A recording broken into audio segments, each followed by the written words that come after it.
CLT's current baggage system is a little under 6 miles of total conveyor.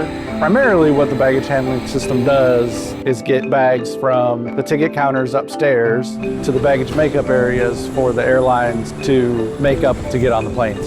Through that, we facilitate TSA screening of baggage for 100% baggage screening. The TSA screening is all automated with intervention when they need it.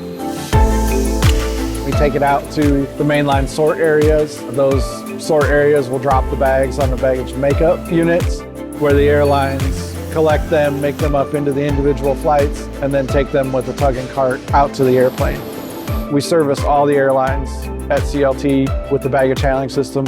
We have all different types of conveyors, transports, curbs, diverters that move a bag from one conveyor to another, merge points where bags merge into conveyor lines. We can move things around to make bags go where we need them to. There's an automated tag reader. The tag reader reads the barcode that's on an actual baggage tag. It's scanning that and providing information to the upper level controls, the servers and the decision makers that are running in the background that tell the bag where it needs to go and can provide information back. The biggest thing that passengers can do, any kind of strap that you're able to remove that strap. All of the dangly luggage tags, try not to have that stuff on the same handle that the bag tag is on. The system cannot see the barcode on that bag tag. It doesn't know where to send it.